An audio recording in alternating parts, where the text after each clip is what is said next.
Hello everyone who's woken up and realized, oh no, it's the future, I need to do things. I am BorderWise and welcome back to From the Depths, where we've got one of the basic prefabs for APS, the Mamba, shooting at some marauders, just for some pleasant background noise. Ah, we got hit by a cram cannon. Thank goodness for God mode. So this is the new and improved APS shell type, or warhead type rather, to gauge guide, because not everything works well at every gauge, and somebody commented the other day saying we need an updated version of it. So, okay, here we go. To start off with, I'm going to plonk a little firing piece down here, and I'm going to plonk one of this down, and we're going to go through the gauges. So, I'm not going to be building every examples of all this, like, as we go, but we need to talk about just what works and what doesn't. So, starting off with the solid warhead body. So let's what are we going to do here? Let's just go full solid right here. I can't click on anything. Help. Okay. There we go. So, the solid warhead. What gauge does this work at? Well, this shell we've made right here would do... Well, hold on. Let's add more gunpowder on there. There you go. So this shell works basically well at pretty much any gauge. Just solid bodies are just what you use when you want more kinetic damage, and also it's a decently aerodynamic shell. Like the speed modifier is 1.1. This works at any gauge precisely because the whole point of this warhead is just like more kinetic damage. So if you scroll down here, that's over there, and this particular shell type, this would be a decent Seawiz shell. It would do a fair amount of damage. And scrolling up, let's see, how well do we do? Let's that's minimum weight. Oh wait, I should have said I'm going to be talking small gauge, medium gauge, and large gauge. And my personal definition of that, you might disagree. I don't know what really counts as small, medium, large for APS. Small to me is like 18 to about 100 millimeters. Reason being, that's the gauge range that doesn't get zapped by lambs easily. So munition warners don't spot it very well. Like you can see here, the detection range for an 18mm shell is like 8 meters, and as you scroll up to about 100, the detection range is about 47 meters, so this is absolutely nothing. Especially for a shell like this, which travels at like almost like 1,600 meters per second. And then 100 to 300 is medium gauge, because this is the area where I don't know, like, it's, you start to get to the point where lambs can actually shoot it, where munition warners can actually see it. And then large gauge is anything above 300 meters. So, like, we go shoot up here, we get a nice big chunky shell, 500 millimeters over here, and you'll see here that this shell does a whopping big 23,000, well 24,000 kinetic damage, and this is not a railgun yet. If you crank up the railgun juice, let's do, what do we do here? Let's do 30k. Not max, but pretty good. Alright, so this now does full damage to heavy armor, or at least unstacked heavy armor, just shy of 32,000 kinetic damage, and drop this down to 18 millimeters. How does this do? That does 70 AP, and it's just like, I don't know. The solid warheads, you're going to use them at every gauge, that's the short one. Now sabot warheads, and this kind of goes for both the warhead body and the tip, is, again, this is useful at pretty much any gauge, provided what you want is a crap ton of armor piercing. This is actually excessive right now, so let's drop that a little bit. So yeah, this shell now does full damage to heavy armor, just with a crap ton of gunpowder, and all the way up to 500 millimeters. Still does full damage to heavy armor, like decent kinetic damage. This is not actually a shell that you can fit in the loader, by the way. You'd need a direct input feed gun in order to have this at all. But drop this down to 400, and yeah, nope, this works. This just works. Sabot sandblasters, as people like to call them, generally are small gauge shells fired very quickly, very high armor pierce, and they just chew through armor. It can take a little while, but like they do it. So like, yeah, sabot is going to work at pretty much any gauge. And then we've got HE. HE is a bit of a doozy. Now, there is a disclaimer which I recently learned, and I'm glad people mentioned it, so thank you, John McFist, for passing this on. This is hearsay, so to speak. But from what I've seen, it's a pretty good guideline, if not a hard and fast rule. HE damage is inferior to just fragments up until it does about 10,000 HE damage. So you'll see here we've got like 500. Let's go down to the minimum gauge just for giggles, and you'll see that this sucks. So we're gonna have to do something like that. Maybe HE head here. I almost never use this simply because like pure HE shells are like they don't really work. And this is definitely a high gauge like warhead. Like you don't like little HE doesn't really do that much as a general rule. In fact, the way that HE damage works is like you need to do excessive amounts of damage like per explosion for it to do anything. So let's go up to here. Let's go up to 100. Are we at the magic point yet? No, we are not. Not even close. Not even a tenth of the way there. Let's go up to 300. Nope. And all the way up to 500, and still not there. We need to add one more.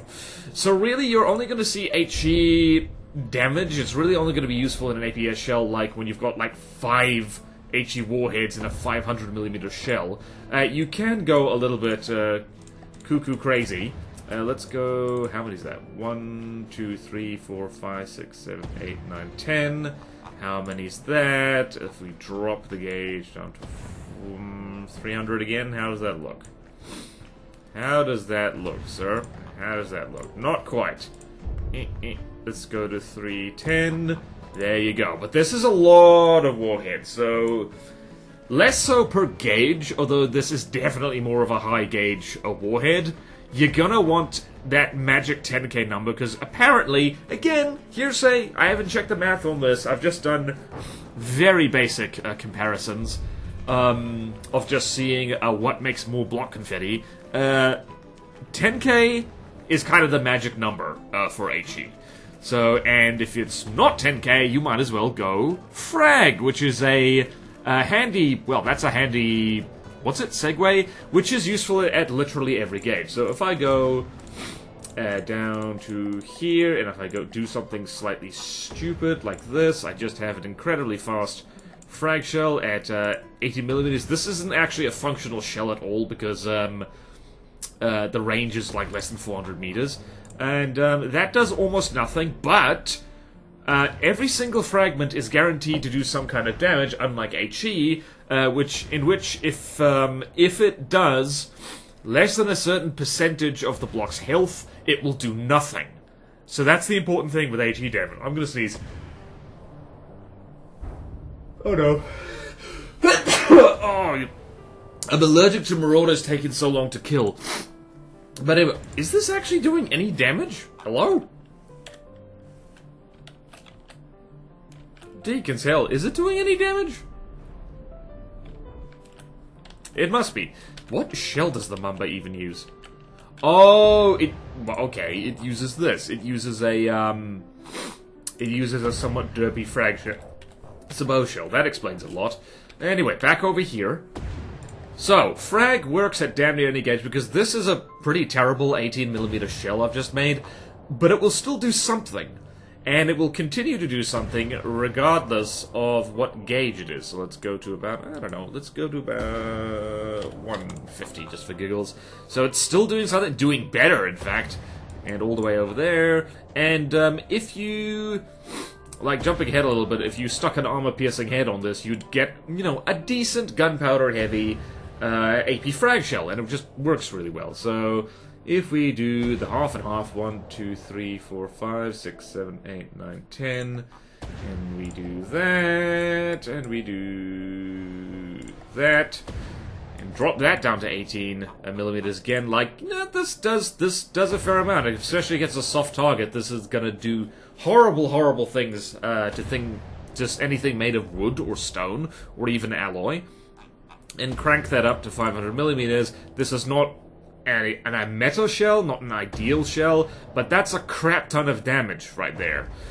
And yeah, so frag works at pretty much every gauge. Like, you know, you can mess around with the cone angle as well. Generally speaking, if it's a penetrator or airburst shell, 180, and if it's not a penetration or airburst shell, what are you doing? But like 60 degrees generally does fine, although I have I've heard rumors on the wind that if it's just, you know, if it's not penetrating and if it's not a timed fuse, then 130 degrees is apparently the best compromise in terms of damage and the frags going towards the target. Now, I need to jump back a step. We need to talk about my least favorite warhead. I think this is almost everyone's least favorite warhead. It's the munition defense warhead, formerly known as the flak warhead. I hate this. Well, to be fair, this thing has one job, and that is to blow up munitions. That is the only thing it's good at. It is even weaker than high explosive against armor. It does basically no damage to blocks that even have a little bit of armor. Like, even stone can tank this fairly easily, so yeah.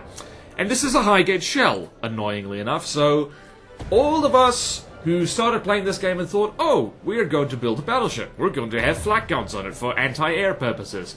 Yeah, no. Flak, or, you know, munition defense, is horrible at low gauges. So 83 damage is crap. For HE damage is even worse for anti-munition damage. Does have an 11-meter radius, I guess, but this is really not enough to even put a dent on munitions. So you're going to want to do this at the very least medium gauge. Probably better. This is, there is a damage multiplier against munitions. I forget what it is. I think it's like ×2. I never remember that. Like, people have told me it multiple times. I've seen it in patch notes and I never remember. But yeah, like, you're gonna want to start at medium gauge for this. And, like, you never want to kind of drop below 100 millimeters or so, but simply because it just won't do the trick. Like, for smaller Seawares, you're better off using, like, solid kinetic rounds rather than munition defense, because this ain't gonna do jack diddly. And, of course, you can never forget about, the, I guess, famous, the diff rod. The diff Seawares, diff rod, because this does delete munitions something amazing. It will flatten cram volleys, it will pop large missiles, but again, this particular shell type is too long to stick in a loader, so you have to use diff Seawares, which I'm not very fond of these days. Like, I don't know, they're very fiddly. I don't like it. They're not reliable. They have a rotten habit of not doing the thing when they really should be doing the thing. Or it could just be user error. So yeah, munition defense, high gauge only. Use it against munitions for the love of peanuts. Don't use it against anything else. Don't be like Steel Strider's Easycraft. That would be bad. Alrighty, so, frag we've already talked about. Incendiary. Incendiary. Let's do the thing. 1, 2, 3, 4, 5, 6, 7, 8, 9, 10. Also, by the way, you do not need to make shells this long all the time. That's kind of just silly. Let's go, where is it? Incendiary body. Incendiary body. Reasonably new kind of munition in From the Depths. But, like, you know, very good one. So this is another one that can be useful at basically any gauge, particularly if you combine it with frag or just an armor-piercing head or something like that, because fires reduce the armor rating of blocks that are, well, on fire, which means that if you just bombard an enemy with, like, tiny little incendiary shells, you basically melt them. And just one incendiary body can actually really help. Like, you know, just a little AP head and an incendiary body will just actually do surprisingly a lot. I have, in fact, used that. In fact, let me show you a shell I've used before. It's rather stupid, but it kind of works. So, something like this. So, what gauge was it even? So this would work at 18 millimeters. This doesn't look like much, but this adds up, particularly if you fire it really quickly. And about 100 millimeters is actually probably one of the best gauges for APS, simply because it's just so versatile. It's in that sweet spot of damn near everything works. And that is 419 fuel, and if you crank up the intensity, It's still like 175 fuel, and you can melt things a bit, but like Incendiary really gets like really good at about mid-gauge over here. So yeah, like this will melt something's face off in a way that is very convenient. I hope people are enjoying that Mamba constantly shooting in the background, because I do, like, if it annoys you, oh dear, that's a whoopsie on my part. Alright, so Incendiary, useful at all gauges, spammy small shells or sizzling big ones. AP Incendiary is nasty. Alright, heat. Let's talk about heat. Heat. So this is talking both about the shape charge head and the, what do we got? Where's the shape charge secondary. Basically, you never want to use both those things on the same shell. There's no point. Heat is one of those things in From the Depths that if you are not prepared for it, it will murder you, but the moment you are, it's basically not a problem at all. But in terms of what gauge this works at any gauge. So everything from like 18 millimeters. This the penetration metric is pretty terrible at this gauge. I might need to add some more. It needs to. What would this do? Alright, so each meter of armor reduces magic by the square root of the armor value. So this would probably struggle to even get through, like, you know, stacked metal, so this is not ideal. It can work at low gauges. It is better at more, let's go here, more medium-ish gauges, so you can kind of poke through there. And I didn't crank the penetration metric up to at least 40, because that way you can get through a layer of heavy armor.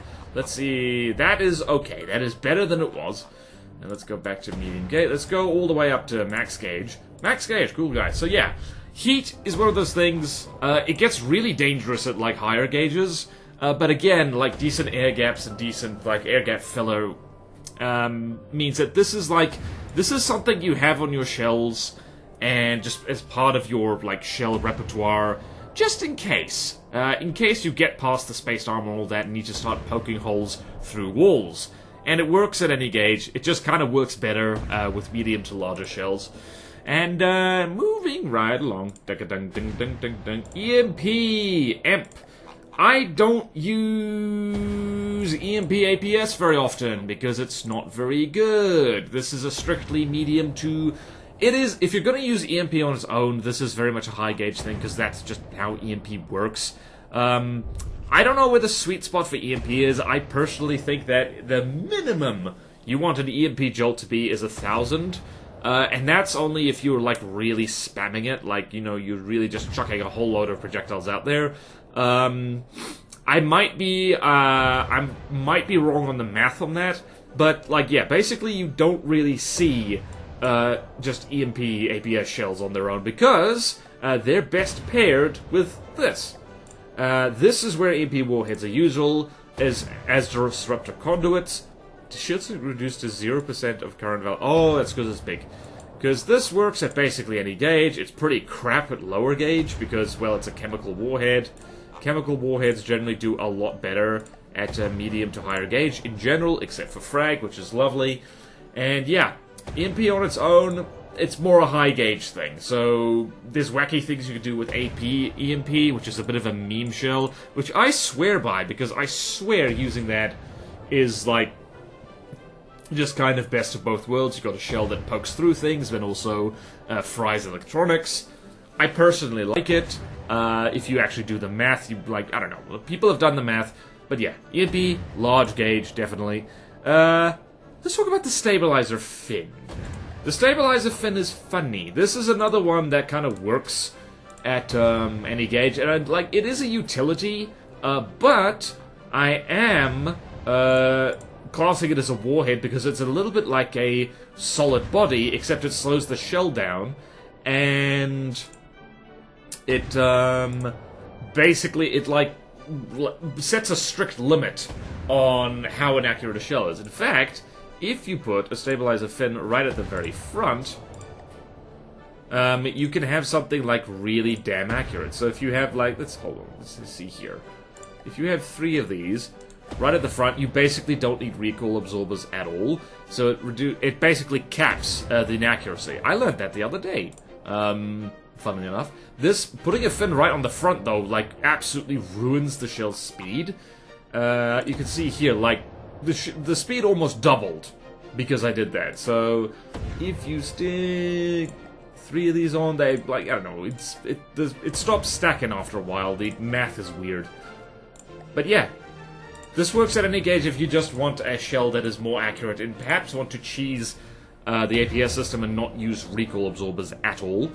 Okay, smoke! Smoke. Let's talk about smoke. Smoke is a very gimmicky warhead these days. It really doesn't do much at all, especially with how lasers were changed back in the day. You'll notice something down here. The smokes, it has smoke strength here. However, it will only do this of a gauge 0.2 meters or higher. Which is a problem, because it means it basically needs to be 200 millimeters before it does anything. If we go here, there's nothing.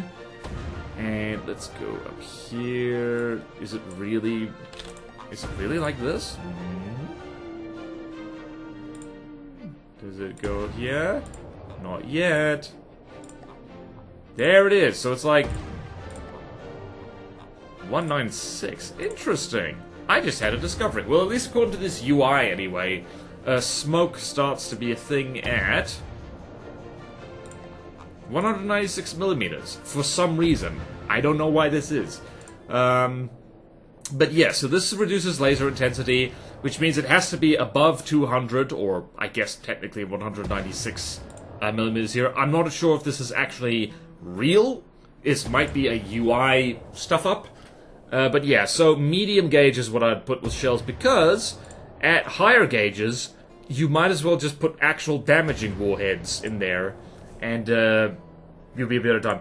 In days gone past, way back in the misty mists of time with all the depths, APS smoke shells were actually very useful, like turning enemy LAM systems off, and they still kind of are, but I wouldn't dedicate a whole bunch of your, I would not dedicate a whole bunch of your ship systems to... Whoops. Let's do... Are we out of marauders? Hey, we're out of marauders. We need some more. There we go. Have some marauders.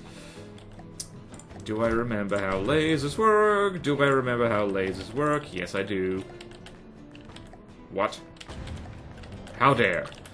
Alright, so let's place a laser boob. So there's an important thing to note about lambs and how smoke warheads do against them. I know this is the shelter gauge guide, but I would be naughty if I didn't mention this.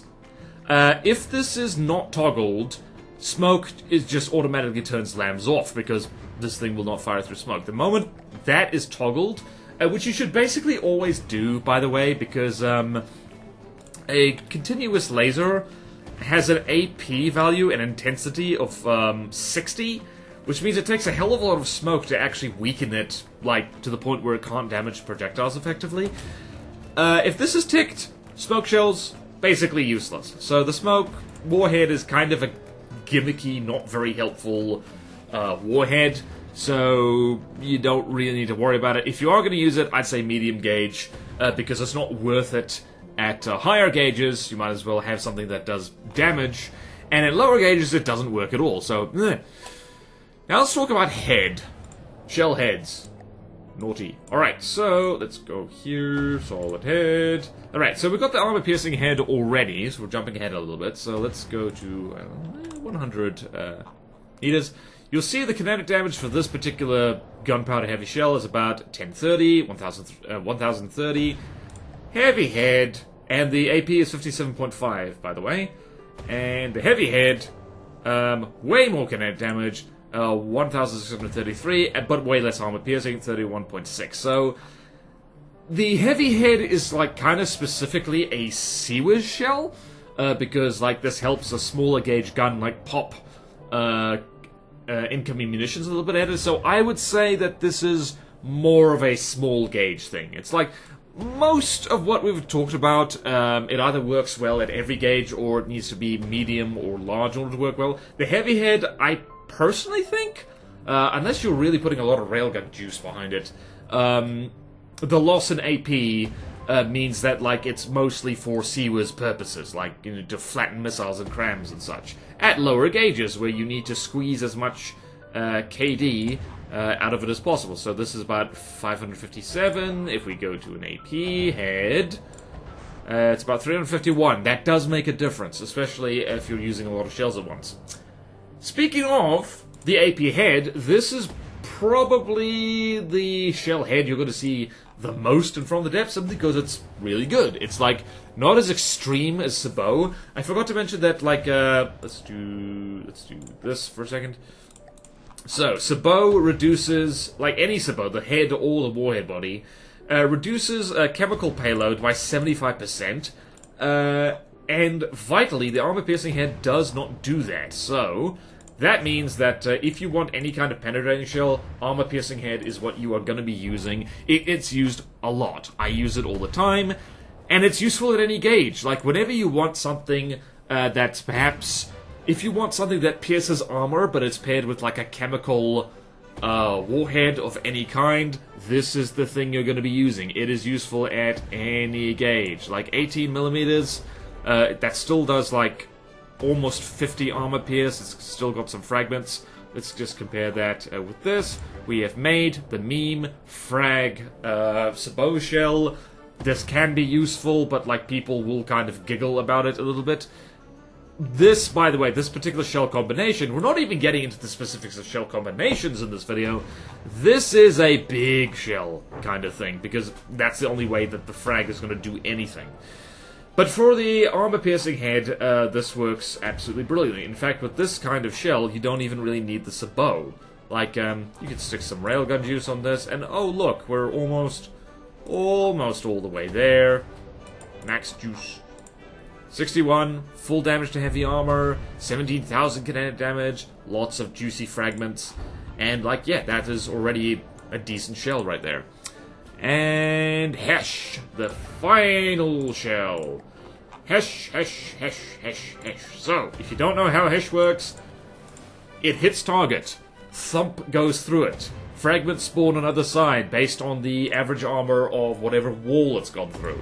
This is a medium to high gauge shell. Preferably a high gauge one, because you want this base damage of the spawning to be as high as possible. If you drop this down, this does basically nothing. I have mucked around with low gauge Hesh before. It sucks.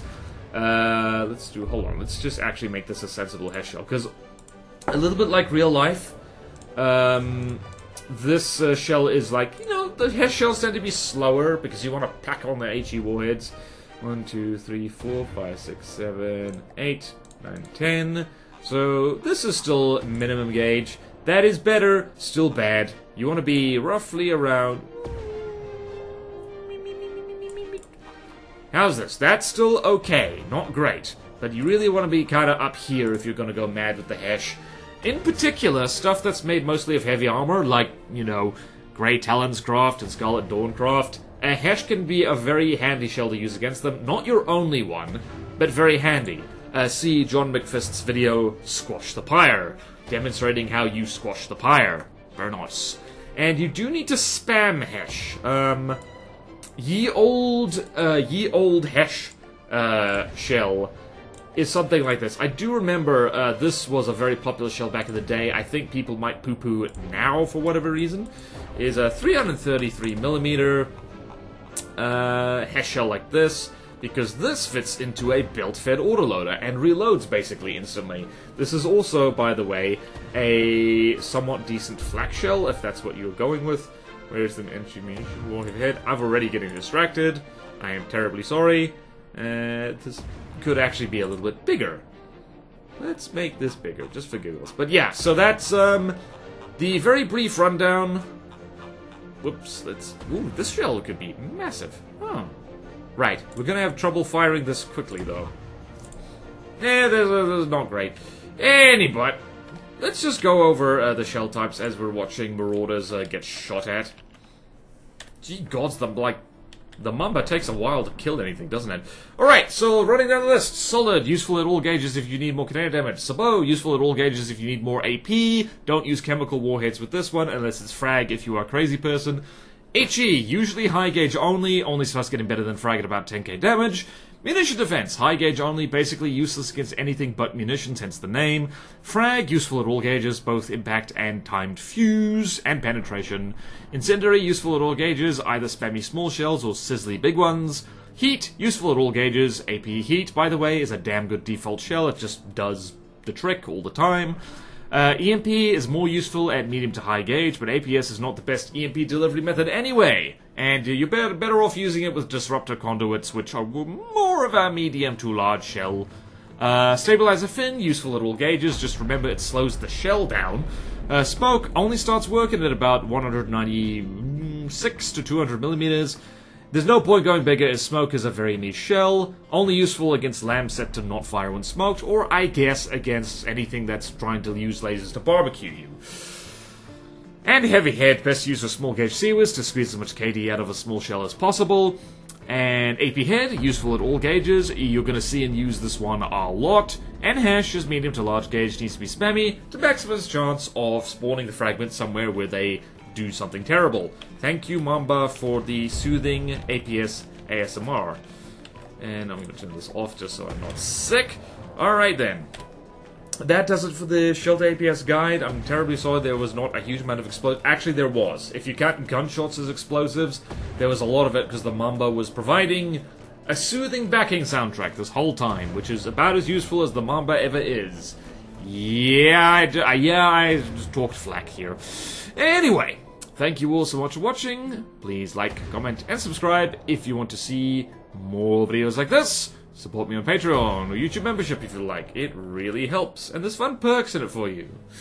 Like at the lowest tier, access to a Patreon exclusive Discord. At the medium tier, like, I will review your craft for you. That is a new feature recently added. I will look at your blueprints.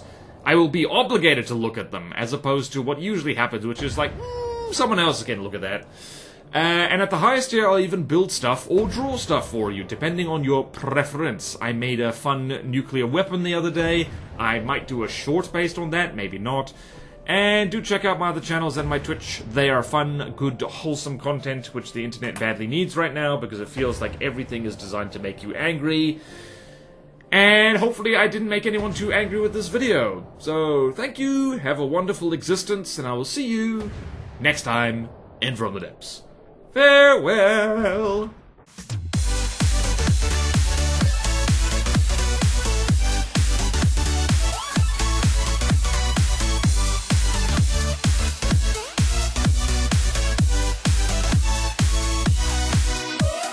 I actually forgot ammo customizers like this existed.